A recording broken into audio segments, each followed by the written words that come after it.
Señores, continuamos con esta interesante entrevista. Yo sé que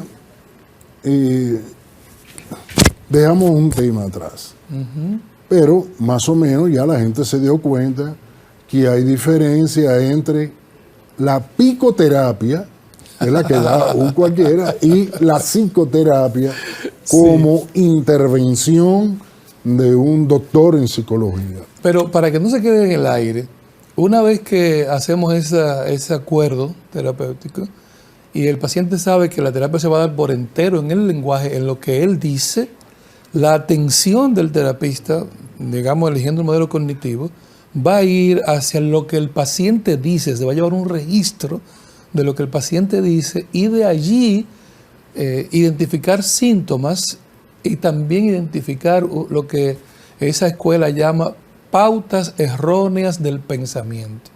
Entonces, confronto al paciente con sus pautas erróneas de pensamiento y le doy estrategias para modificar esas pautas erróneas.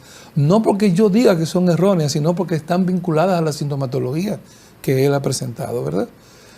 Si A es la causa de mi conducta, probablemente estoy obviando un elemento B que es la verdadera causa y va a aflorar en la terapia y allí entonces yo les voy a confrontar con esa posibilidad de modificar ese modelo de pensamiento, porque obviamente yo no voy a modificar su realidad, yo voy a modificar la manera como él aborda esa realidad, que la está abordando desde una perspectiva patológica, ¿verdad? Es la que le está generando el problema, el modo en que él está abordando la situación. No quiero decir que no haya situaciones difíciles en la vida de los seres humanos. Lo que la psicoterapia va a darle es estrategias distintas de abordarlas, de manejarlas e incluso de pensar en estrategias de acercamiento hacia posibles soluciones de esos problemas. Entonces allí es donde está la diferencia entre sentido común y el terapeuta. Pero también está el camioncito de la basura, doctor. Y es que el terapeuta está alerta de no poner en juego las emociones del terapeuta, las mías, los problemas míos. Yo estoy trabajando con los problemas que tú me has puesto sobre la mesa, no con los míos. Pero la persona que no está entrenada vuelca su camioncito de basura a la primera oportunidad que tú le abras Por eso la el posibilidad. concepto. Sí, a la primera oportunidad que tú le abres un chance. Mira, Juan, yo tengo problemas con mi mujer que ya no me da un beso de despedida. Entonces Juan, que tiene miedo de que la de él le sea infiel, aprovecha y dice, no, eso que te está haciendo infiel. Obviamente. Olvídate, anótalo por ahí, apuesto a que tiene a otro. Pero ese es un problema que él está viviendo. No necesariamente. Él es el terapista. No, me estoy refiriendo al que no es terapista. Al que no es terapista. No, está viviendo el que está dando la terapia, exacto, que no es terapista. Exacto, lo que usted le llamó picoterapia. Exacto. Él se está dando esa picoterapia, pero él está sin querer, porque no es una cosa calculada, inconscientemente volcando su camión de basura en mi realidad, porque yo le he permitido eso. Si yo voy al terapista, un terapista entrenado, lo primero que hace es poner fuera la realidad del terapeuta y enfrentar la realidad del paciente. Trabajar con él estrategias para mejor calidad de vida, no con su problema. Eso pasa también cuando oigo mucha gente criticar a los psicólogos, que si el psicólogo tiene problemas, pero claro, si un psicólogo pierde una familia, un familiar cercano, vive un duelo. Si un psicólogo se divorcia, tiene una fase de duelo. Si un psicólogo es asaltado en la calle, tiene una experiencia traumática, estrés postraumático. Es un ser humano. Lo que él no va es a cargar con esos problemas y a colocarlos en el encuadre terapéutico donde está trabajando una estrategia de cura para el otro, no él. Si él lo necesita, debe ir donde un colega. Como cualquier cardiólogo puede ir a hacer cirugía de corazón abierto donde un colega. Él no se abre él mismo. Okay. ¿De acuerdo? Entonces, esa es una cosa importante. Aquí muchos psicólogos piensan que por haber obtenido el título ya ellos son pedagogos de la conducta y le van a enseñar a la gente cómo ser felices y ellos son el modelo de felicidad. Y eso es falso, absolutamente. Ahora, hay un paso atrás que tenemos que dar. Ya yo me estoy imaginando que vas a tener que volver aquí, porque va a quedar demasiado. Las enfermedades corporales dejan huellas. Sí. Dejan huellas que tú a través de de la biopsia, a través de las autopsias, cuando el paciente muere, o sea, tú la ves. Falleció de esto. Una biopsia te va a decir a ti, el tipo de cáncer que tiene es este y el tratamiento que tengo que dar es este. Los trastornos mentales dejan huellas que se pueden ver, se pueden valorar, que uno pueda decir, sí, hay esta situación en el cerebro que está generando este trastorno de conducta. Sí, ahora al mencionar cerebro nos metemos al problema de la psiconeurología, ¿verdad? Saber si hay huellas. Habría que entonces hacer un deslinde entre un estado neurótico generado, digamos, por factores exógenos y un estado neurótico generado por factores endógenos. Si hay, digamos, trastornos orgánicos, neurológicos, identificables, y claro que lo puede haber. Pero me quiero quedar con factores exógenos, factores del entorno, la cotidianidad del individuo. Por ejemplo, una pérdida, un duelo. Hay que entender dos cosas. Yo estoy trabajando con un ser humano vivo y dinámico. Por consiguiente, yo le puedo hacer una aproximación diagnóstica ahora de duelo por la pérdida de un familiar cercano. Pero ese individuo saliendo de mi consultorio puede ser afectado por un atracador y ahora vivir estrés postraumático. Incluso quizá cuando estaba en proceso de mejorar, ¿verdad?, su condición. Lo que quiero decir con esto es que así como pasa con la medicina, ¿verdad?, que usted puede resolver una situación, pero usted sabe que eso deja huellas. Por eso el médico dice, bueno, ahora vas a tener que mantener tal X o Y dieta para que no haya una recidiva. En el caso de la psicología hay recidiva, claro que sí. O sea, vuelvo y digo, es un ser humano vivo y dinámico, activo, y va a tener múltiples experiencias y definitivamente puede tener recidiva. Hay una excelentísima película que ojalá yo pudiera dársela a todos los estudiantes de psicología clínica, de un caso de esquizofrenia de una joven. La doctora tiene éxito al sacarla de ese mundo alucinatorio. Sin embargo, meses después en que ella está en un jardín, mirando la luz solar, ella ve un rostro. Y ese rostro le dice, cuando tú quieras volver, nosotros estamos todavía aquí. Esa metáfora que usó ese director de cine, lo que está diciendo es la posibilidad de recaídas que siempre está a la espalda de personas que hayan vivido experiencias, sobre todo si son de gravedad. Es decir, en el caso de los estados psicóticos, todos sabemos que entre psicoterapia y terapia química, farmacoterapia, se mejora la sintomatología, pero no podemos hablar de una cura definitiva. Yo he escuchado a algunos colegas, psiquiatras, hablar de cura, y en verdad es un poquito arriesgado hablar de cura en situaciones graves, estados psicóticos graves. Puede decirse mejora, puede decir que se le puede reintegrar ese sujeto a su vida social, pero va a necesitar siempre fármaco y periódicamente evaluación psicoterapéutica. Entonces, en general, lo que quiero decir es que siempre habrá recidiva y que siempre hay una huella, una experiencia, un recuerdo. Lo que ocurre es que si yo le doy herramientas para modificar los patrones erróneos del pensar, podremos repensar el factor generador del trastorno de una manera distinta. Eso si lo vemos desde el punto de vista de los factores exógenos. Ya en el plano de la psiconeurología habría que ver cuáles zonas hablando del localismo neurológico, ¿verdad?, cuáles zonas del cerebro han sido afectadas, en qué momento, si viene con un daño innato, congénito, si es el lóbulo prefrontal, si es una microcefalia, si es Ahora recientemente estaba leyendo sobre cómo determinados microorganismos pueden producir trastornos. Hay una locura herpética, doctor, por ejemplo. La gente no sabe que un virus tan común en el mundo, más del 80% de la población lo tiene, el herpes simple, puede afectar, si va por el torrente sanguíneo, hasta el cerebro, puede afectar zonas del cerebro y provocar lo que se llama locura herpética. Entonces, todos esos trazos, líneas, marcas, señalamientos, están ahí y afectan el desempeño del sujeto, pero el psicólogo siempre será importante porque hay una relación entre el sujeto orgánico y su relación con los otros.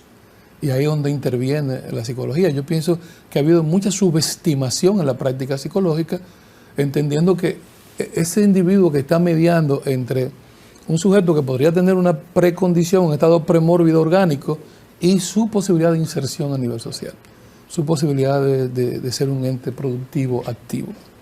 Ahí hay un punto en el que todavía en República Dominicana tenemos que entender, responder a la pregunta ¿para qué sirve el psicólogo? Este boom, ¿verdad?, de trastorno, por así decirlo, alteración de la salud mental, ¿a qué se debe? Hay múltiples factores, o sea, asumir un solo factor ha sido siempre uno de los grandes errores que ha tenido la psicología. Creer que linealmente podemos identificar el factor causa-efecto, la relación causa-efecto. Hay múltiples factores, pero yo puedo señalar uno importante que se ha soslayado. Nosotros fuimos hacinados, confinados, yo le llamo hacinado, fuimos hacinados sin que salud mental, salud pública, midiera las posibles consecuencias que eso tendría. En el confinamiento, por ejemplo, una persona podía estar absolutamente sola y tener una precondición de depresión. Perdón, tú te estás refiriendo a la situación que se dio con respecto a COVID para combatir la pandemia. A la pandemia, entre comillas. Exacto. Esa pandemia, entre comillas, sacó de circulación a la gente por un tiempo, además de la inoculación del terror. Observe que Salud Pública todos los días nos decían los muertos, no los sobrevivientes. Y de hecho la tasa de mortalidad era bastante baja. Se podía hablar de mucha gente contagiada, mucha gente infectada por el virus sobreviviente, pero no era eso lo que se decía el que moría. Entonces, incluso hasta si moría por otras razones, estaba en la lista de muertos. Y todos los días, a cualquier hora, a la hora del almuerzo, a la hora que fuera, aparecía una voz que decía cuántas personas morían. Era Fear the Walking Dead, una atmósfera de terror como cualquier película de esas. Y eso, obviamente, a propósito de huellas, deja sus huellas en el sujeto. Ese periodo de confinamiento y de soledad deja sus huellas en el sujeto, sobre todo si tenía un estado premórbido. Un sujeto que potencialmente podía, digamos, una depresión endógena con esas condiciones ambientales, iba a explotar. Pero además, está estudiado científicamente que cuando hay una gran cantidad de personas en un espacio pequeño, es decir, el confinamiento, el hacinamiento de mucha gente en un pequeño espacio, genera factores tensores que desencadenan psicopatologías. Y eso le pasó a mucha gente, aumentaron los divorcios. Y posteriormente, es decir, después de esa larga experiencia traumática, hacinamiento, confinamiento, soledad, ansiedad, miedo inoculado, todo eso junto, ese caldo de cultivo, ahora comienza a expresar los problemas. Ahora me acabo de ir a visitar una señora enmascarillada todavía con mascarilla. Estamos hablando de fobia social.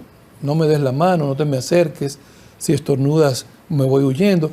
Esa fobia social todavía se expresa, y se expresa a manera de violencia en el tránsito, se expresa a manera de angustias y ansiedades en la familia, se expresa a manera de conflictos en las parejas, que se incrementó exponencialmente durante ese periodo. Y como digo, aquí no hay estadística.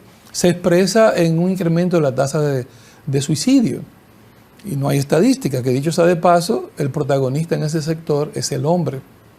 Es decir, estamos hablando de cada 10 suicidios, 8 hombres. En la Oficina Nacional de Estadística se puede encontrar fácilmente esa información. Entonces, todos esos componentes, ya dije que son multifactoriales, pero estos factores recientes potenciaron patologías y trastornos sin que haya una respuesta de salud pública. Hay una Dirección Nacional de Salud Mental que está bien, gracias. No hay ningún proyecto, no hay discusión de nada, no estuvo presente en la mesa que se hizo para enfrentar el COVID, no estuvo presente salud mental, no está presente hoy día que ha aumentado los suicidios, no está presente hoy día que aumentan los problemas de violencia doméstica, no está presente ahora que somos el tercer país del mundo en accidente automovilístico. no está presente en ningún lugar. Es decir, no hay ninguna propuesta oficial para enfrentar los problemas de salud mental y por eso la psicología sigue siendo la cenicienta. Amén de que necesitamos, atención Franklin García Fermín, necesitamos más becas para hacer especialidades a nivel internacional de psicología, por ejemplo, psicología de emergencia, que no tenemos, mejor especialización de los psicólogos en los hospitales, psicología hospitalaria, y psicología de desastre, que hay una especialidad para eso y nosotros somos zona de desastre porque tenemos potencialmente problemas telúricos y tenemos potencialmente los problemas meteóricos cada cierto periodo del año, el riesgo de que haya ciclones. Entonces todo eso junto nos hace casi rogar a las autoridades que tomemos más en serio la psicología y nos olvidemos de los influencers. Anda uno por ahí diciendo que la psicología no debe ser estudiada, que lo que debe hacer es cursos técnicos. Esas son personas que, ese es otro intrusismo también. Inclusive andan unos coaching por ahí. Sí, lo que hay que hacer es mejorar, los salarios de los psicólogos, sí. Visibilizar la necesidad de la psicoterapia, saber el impacto que tiene a nivel de la salud pública y cómo eso impacta en el Producto Interno Bruto, porque un sujeto que tenga problemas para integrarse, un sujeto que sea económicamente activo, pero tenga graves trastornos y tenga dificultad para integrarse en su trabajo, ya eso implica un impacto negativo al Producto Interno Bruto de un país. Entonces ese tipo de cosas no se valoran. Mira, y aquí yo voy a apelar a tu capacidad de síntesis, porque sé que casi me están haciendo señas. Yo lo veo ¿Cuál inquieto. sería la frontera entre el psicólogo y el psiquiatra? Donde yo estudié ninguna. O sea, una persona puede ir tanto donde un psicólogo y donde un psiquiatra. Donde yo estudié, yo era multidisciplinar el abordaje y mi paciente había visto a su psiquiatra. Y el doctor Jean Bastian, que dicho sea de paso, fue mi formador en psicoanálisis. Veía a la paciente y me la refería a mí y el historial que yo hacía de la paciente diario se lo pasaba a él y eso le permitía a él tener una idea de cómo iba a manejar las dosis de la farmacoterapia. O sea, se puede decir que todo paciente que necesita un psicólogo necesita también un psiquiatra. No necesariamente, entonces, pero debe haber una frontera. O sea, cuando yo digo la frontera es qué patología específicamente se puede tratar con el psicólogo sin necesidad del psiquiatra. Bien, yo entendí la pregunta, lo que pasa es que aproveché para decir esto, porque aquí hay muchos compartimentos estancos y hay una falsa percepción de muchos psiquiatras como que el psicólogo es una especie de asistente, de ayudante del psiquiatra, y eso hay que irlo como desmitificando. Generalmente los trastornos del estado del ánimo, es decir, los trastornos depresivos, podrían ser perfectamente trabajados con psicoterapia sin farmacoterapia. ¿Cuáles son estos? Por ejemplo, trastornos obsesivos, obsesivo-compulsivos, depresión, distimia, estado de ansiedad no especificada, podrían ser trabajados donde el individuo está todavía con los pies puestos en la realidad. Cuando el individuo ha pasado a poner los pies en una realidad ficticia, esquizofrenia, estados delirantes, etc., el psicólogo podría jugar un papel, pero debería estar en relación con la vigilancia psiquiátrica que le va a aplicar fármacos para que ese individuo pueda tomar ventaja de la terapia verbal. Es decir, lo va a estabilizar el fármaco para que pueda tomar ventaja de la terapia verbal. Y es allí donde hay entonces ese maridaje necesario entre el psicólogo y el psiquiatra al que yo aspiro en República Dominicana, que algún día podamos trabajar sin que haya compartimentos estancos y entendamos que la salud mental nos envuelve a todos, incluyendo el trabajo social. Yo tuve en la clínica donde trabajé en Nueva York, trabajador social, psiquiatra y psicólogo trabajando juntos, cada uno con sus especificidades. Espero haber sido sintético. Sí, fuiste muy sintético, me dejaste. Pero aquí se forman psiquiatras. Sí. ¿Verdad? Precisamente en el hospital donde yo estuve, hay una escuela de formación de psiquiatras. Sí. ¿Se trabaja de esta manera? No, tristemente en República Dominicana, repito, el área médica asume, bueno, yo estaba con un grupo de médicos en un programa en la Super 7. Y uno de ellos me llamó en privado, así muy preocupado, a preguntarme que si yo era médico. Le digo, no, no soy médico. Pero que tú dices que eres doctor. Digo, no, yo no digo que soy doctor. Yo estoy titulado de doctor, pero en psicología. Yo no puedo usurpar la condición de médico porque no lo soy. Entonces me dio la impresión de que ese doctor, ese médico, asume que doctorado es solo de medicina, ¿verdad? Me recordó a Doy Gautier, que era doctor en arquitectura, el único doctor en arquitectura que yo conocí en este país. Entonces, digo esto porque los médicos en los hospitales tratan a los psicólogos como si fueran sus asistentes, no como un especialista de un área con la que tiene vínculos, ¿no? No hay compartimentos estancos en salud mental. Entonces, te puedo dar el caso de una joven que es psicóloga en un hospital del país, viendo a un paciente, necesita un cubículo en esos hospitales. Usted fue director del hospital, sabe cómo andan esas cosas. Y ella estaba usando un cubículo y un médico necesitaba el área. Interrumpió el proceso de terapia y le dijo, mira, ¿cuánto te queda? Yo necesito el espacio. Eso es una prueba de desprecio del ejercicio del otro. Una clara prueba de una idea de superioridad que no es, digamos, buena para obtener los resultados que esperamos, que es mejorar la calidad de vida de la gente que va a demandar servicio en los hospitales. Entonces, ese es un tema que a mí me mueve, ¿verdad?, la preocupación, y que me gustaría que se resolviera. Por ejemplo, cuando uno habla de psicología hospitalaria, sería bueno como que los médicos también participaran de un debate sobre el tema. Por ejemplo, en atención primaria, un médico en atención primaria debería tener cierta formación para poder identificar trastornos psicológicos y poder referir. Aquí vino la Organización Internacional de Trastornos de Depresión y dio un curso en el Colegio Médico sobre eso. La depresión enmascarada se puede presentar como un dolor de estómago, como dolor de cabeza frecuente, y la persona que tiene resistencia a ir al psicólogo va a ir al médico, creyendo que tiene un problema en el estómago, pero su problema es de orden psicológico.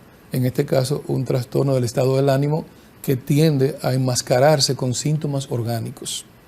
Así que, como tú puedes ver, hay mucha tela por donde cortar en ese sentido. César, me hicieron una seña odiosa. Sí. Y desesperadamente. Y desesperadamente. Bueno, amigos, no hay tiempo para más. Hemos concluido en este conversatorio. Concluida esta parte del conversatorio porque va a tener una segunda parte con el doctor César Zapata. César, ¿quieres decirle algo a tu público que te escucha? Bueno, muchísimas gracias. Yo siempre aprovecho estas oportunidades, creo que las aprovecho. Yo quiero alcanzar el mayor número de gente para que entienda que el psicólogo es un agente social de cambio para el bienestar de la sociedad. Y no es simplemente una persona que salió con un título por ahí a buscar oportunidades. El Estado debe abrir espacios para reclutar y asignar los salarios que le corresponden a los profesionales de la salud mental. Sin salud mental no hay salud física. Amigos, hasta otra entrega de Lo que pasó.